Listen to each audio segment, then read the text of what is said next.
Give me 12 seconds of quiet. The words carried across the old concrete runway, like a porch light flicked on at dusk, simple, steady, impossible to ignore. Conversations thinned. The wind tugged at pennant flags along the taxiway. Someone at the coffee urn killed the generator, and its cheerful burble sighed into silence. In the wide basin of the abandoned airfield, even the middle school band in the overflow lot seemed to hear it. Their tune wobbled, then stopped on a polite inhale. He stood there with an orange rifle in his hands. No one could miss it. The paint wasn't tactical or tasteful. It was safety cone, bright, the kind of color you put on things you don't want, mistaken for anything else. On the bench beside him lay a folded rag, a dented thermos, and a logbook with a soft cloth cover rubbed thin at the corners. The man Bill Haynes to the raffle table ladies. Sir to habit old-timer, to teenagers who forgot their manners, set the rifle down on the cloth the way church ushers set a plate, 2 hands ordinary reverence. Across the line, a cluster of young men in matching shirts and quiet boots glanced at one another. SEALs. The little gold trident on a collar and the careful way they didn't swagger gave them away before the stenciled name tape did. One, a sailor in a brown cap, tried to swallow a grin and didn't quite make it. "Is that your rifle?" he asked, the kind of half-joke a boy tosses into a morning to see where it lands. "Tool," Haynes said, easy and plain. "It's a tool." The Master Chief didn't smile at all. His hair ran gray at the temples. His hands were square and undecorated, and his eyes measured, not the man, but the space between what people believed and what would soon be true.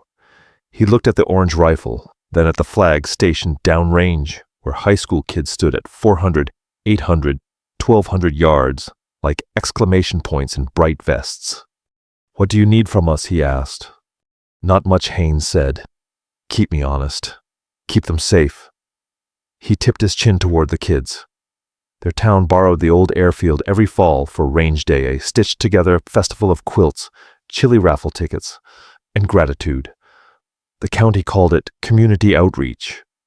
The VFW called it an excuse to sell pie and tell stories. The truth, like most honest things, sat somewhere in the middle. The range safety officer strode over in an orange vest with a clipboard tucked like a hymnal under his arm. "You really want 4,000 meters, he said, squinting at the paper as if the number might recant if he stared hard enough. "About 2.5 miles, Haynes translated for civilian ears. "I've got my dope in the book. I've got time. I've got wind readers with good eyes." He nodded to the kids with their pennants. "And I've got a town that'll give me 12 seconds. The RSO blew out a breath. "You've got 12 seconds, he said. "That's about what a sound takes to walk back from that far." Haynes unscrewed the thermos cap and poured a splash of coffee onto the concrete. It darkened a crack and breathed up a bitter steam. He didn't explain. He didn't need to. You don't tell a man what his ritual means. You let it mean it. The Master Chief nodded once to his men. Tone dropped down the ladder like light through frosted glass. The loose shoulders tightened. The jokes shut themselves. Respect, when it starts high, has a way of finding every rung. The RSO read the brief as if it were law. It was law here. Muzzles downrange. Safeties engaged until told. Eyes and ears. "No one moves without my say-so," he said, pointing at the kids, first, then at the moms with thermoses and granddads in clip-on suspenders, then last at Haynes. He made the old man repeat the parts a shooter repeats. "Range hot, only on my command." Haynes repeated them in the same seasonless tone he'd used to say grace. "Wind check?" the brown cap sailor asked, eager and skeptical at once. He'd seen instruments, Kestrel's ballistic apps, weather feeds. He was young enough to think the phone in his pocket knew more than the sky above his head. "Flags," Haynes said. "Eyes. And quiet. Gossip is like the wind, stronger in the narrow places, different at your ear than where it started. If enough honest people point the same way, you can trust the average." The boy rolled that around behind his face and didn't disagree out loud. "Learning has a sound. It isn't applause. Haynes spread the rag and laid out the small tools in neat order brush rag tin of grease pencil. The logbook opened to a page cross-hatched with numbers and soft-edged notes. Near the bottom, in a woman's careful hand, someone had written, "Be still and know." Under it, in pencil block, letters larger than necessary. Wind is rumor. Steel is truth. Range hot, the RSO called. The middle school band in the far lot tried again. And as if embarrassed on their behalf, the wind tugged the notes sideways and set them down out of the way. On the rise across the basin, 2 high school boys wrestled a square steel gong onto its stand and stepped back, hands on hips, satisfied with their own usefulness. The plate looked small as a postage stamp. The country always does that to human-sized things. It shrinks them until they remember what they're for. Haynes lay behind the orange rifle and settled his cheek onto the comb like he was finding his old seat in a pew. The stock showed a thumbnail-sized crescent where a wedding ring had knocked it. The bolt lugs shone from long use not polishing. He tucked his right toe against a sandbag to keep his frame from creeping with his breath. "Wind check," he called. Flags turned down range in a clean ripple. 3 o'clock. At 400, 3:30 at 800. At 1600 a boy hesitated, then lifted his pennant a hair left of the others, a quiet courage. At 2400 a girl angled hers a whisper right. Closer to the plate, the weeds lay almost flat, then flickered back upright, unsure of themselves, like townspeople at a first dance. "Silence," Haynes said. It wasn't a command. It was an invitation. People took it because deep down they missed it. The rifle spoke in a low, civilized thump. No theatrics, just work begun. Recoil pressed his shoulder with the intimacy of an old friend telling a secret. The sound slid down the runway and into the grass. 1, 2, 3. At 6 a crow lifted from a fence post as if reminded of an appointment. At 9 the boy at 1600 clenched his jaw and held his flag steady against his own doubt. At 12 a thin, bell-clear truth came back across the basin. The gong sang. No one cheered. A woman pressed her lips and then her eyes went wet. The brown-capped sailor's knuckles relaxed around his rifle, like a man who remembered he didn't need to win his way through the day. The Master Chief raised his chin, not at the shooter, but at the space where the sound had been, the way a man nods when he sees his own people at their best. The RSO put his pencil behind his ear and said, "Safe your weapon. Relieved. To be back in the honest safety of rules that keep towns from breaking themselves." Haynes worked the bolt, set the rifle on its cloth, and stood a slow standing that made his joints negotiate and then fall in line. The field exhaled. Someone clapped once and then thought better of clapping at a prayer and let their hands fall. "Sir," the brown-capped sailor said, stepping forward with more respect than he could disguise. Could we see your logbook?" "You can hold it," Haynes said. "You can't keep it." The boy took it like he'd take a folded flag. On the page next to wind calls and penciled arcs, a cartoon of a man with eyebrows too big smiled from a corner. Somebody at home loved with ink. The Master Chief turned to his line. "Dress, right dress," he said softly. They moved into a neat row without theatrics. He faced the crowd and the kids with flags, the granddads from the VFW, with pins that clicked against their caps, the moms with thermoses, the band kids peeking over the cones. "We came to demonstrate something," he said. "Turns out we were the ones who needed the demonstration." He looked back at Haynes. "Permission to render honors." "Bill works for a living." Haynes said a reflex old soldiers keep. But he understood. The chief raised his hand. They saluted not a man, not a number, but the truth a town had heard together, because it made itself quiet long enough to hear it. When the hands came down, something in the morning had been set right. He wasn't done. Flags and Haynes called to the kids, and they ran down the taxiway, like color returning to a black and white film. He lined them in front of the crowd, wind bickering at their cloth. "Hold them still," he said. "We're going to do a town ceremony." "What kind?" a woman asked. "Skepticism is a form of care here." The kind where we say, "Thank you" with our mouths, Haynes answered. He took a paper from his pocket, 3 names handwritten in pencil. He read them. The crowd repeated each name back, awkward and decent. Then he invited others. A man in denim said, "Doc." Someone said Miss Annie, and nobody corrected the pronoun, like city strangers sometimes do. A small boy said Grandpa Walt and looked surprised at his own courage. They stood in the gentle, unrushed silence afterward until the wind ran out of things to do with itself. That was the morning's true climax, less the rink of steel than the list of names a community chose to remember out loud. When the packing began, it moved at the pace of respect.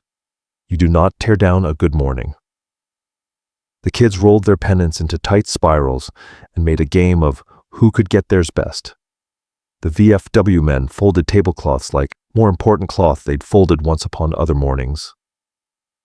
The band restarted brave and slightly off until they weren't. The RSO checked boxes with his pencil like a man sweeping up breadcrumbs that might lead someone home later. At the blue pickup, the Master Chief put a hand on the tailgate and glanced at the orange rifle lying in its cloth like an object waiting to be blessed. "What will you do with it when you're finished doing this?" he asked. "Leave it at the school," Haynes said. "Let the kids pass it and argue about what it is and what it isn't." "They'll fight over it," the chief said. "They'll learn to take turns," Haynes said. In the chief's eyes, something eased as if a knot he'd carried behind his sternum had finally found a good place to sit. The brown-capped sailor, he'd said his name somewhere, and it had washed out of the morning like a creek under gravel, hovered with a pen and a torn raffle flyer. "Would you write it?" he asked. The line. Haynes printed it in slow, stubborn letters. "Wind is a rumor. Steel is the truth. Listen long enough, and even the wind will tell on itself." The boy read it twice. He folded it and slid it into his wallet behind a photo of a woman and a toddler with a bow that could shade a cat. "Thank you," he said. "Tell your mother she was right," Haynes said. "About what?" "Writing your name on your gear," Haynes said. "It matters who things belong to." They left like neighbors, not like a parade. In the weeks that followed, the story grew the way good stories do. Wider, but not wilder. People told it at the Legion fish fry, and in the grocery line, and at the Dollar General near the battery rack where conversations go to wait. They got details wrong. Someone insisted it was exactly 11.5 seconds, but the bell stayed true at the center. The Master Chief sent a letter on real paper. It listed his men's call signs, and next to each a word they were working on: patience, humility, silence, community, wind. He underlined wind twice. Then the SEALs returned. They came on a Thursday on their own time, no flags, no escort. They bought chili in styrofoam bowls and ate standing up. They drifted to the back of the high school auditorium. During assembly, hands folded, jackets plain. The principal introduced, "Mr. Haynes here to talk about tools and trade." The kids clapped because someone had taught them right. The auditorium smelled like floor polish and pencil shavings and youth. On stage, the orange rifle leaned against a table beside a blue toolbox and a stack of folded shop aprons. Haynes didn't touch it. "You've seen it," he said, nodding to the rifle the way a man nods at a mailbox he's passed for 50 years. "Today, leave it be. Today, we're going to practice the hard part." He looked at the band, at the seniors leaning in the back, at the 7th graders rocking on their heels, at the teachers, some tired, some shining. "Give me 12 seconds of quiet," he said. They tried. It went badly the first time: seat squeaks, a cough, a whisper. He smiled. "Again," he said. They tried again. The second time the silence held and became a shape that fit the room like sunlight in a jar. Even the air conditioner seemed to bow. "Now," he said, "think of a name while we're in it." After he didn't ask them what they'd thought or felt, he simply said, "You just learned the hardest part of any hard thing, waiting your own noise out." He nodded to the SEALs at the back. "These men spend their lives inside other people's weather. They'll tell you the same. If you learn to be quiet long enough to hear the truth, you won't need to raise your voice to be believed." The brown-capped sailor stepped to the mic when the principal waved him forward. nervous for the first time anyone could remember seeing. He read the line from his wallet. He didn't waver. The gym didn't explode into applause. It did something better. It listened. The orange rifle never went above the mantel at Haynes's house. It lived in the mudroom with the umbrella and the cane he pretended not to need. Sometimes the paint chipped. Sometimes he repainted. Kids brought paint chips from the hardware store and argued for colors that meant something to them, a blue that matched the ribbon on a nurse's cap. A green, the exact stubborn shade of a granddad's tractor. A sunflower, a yellow, a girl said, made her mother's kitchen feel safe after a long shift. He let them vote. The orange stayed under every coat, a first truth patient, unoffended. When the town council's meeting got hot in April over a new stop sign, Haynes didn't stand up to speechify. He raised his hand like a schoolboy. "Give me 12 seconds, he said. The council laughed, then remembered. 12 seconds later, nobody's mind had changed, but everybody's voice had. They found a compromise that wouldn't win awards and would let neighbors keep waving. On Memorial Day, the cemetery gate complained like old hinges complain honest, and a little tired. Flags lined the lanes, too many and never enough. Haynes walked the rows and put his hand on warm stone and said names humans had almost quit saying. He told his wife under the shady maple about the assembly and the band, and the minute the air conditioner gave up and let the room be still. He told her a boy at 1600 had held his flag against his own doubt, and that was the bravest thing he'd seen all morning.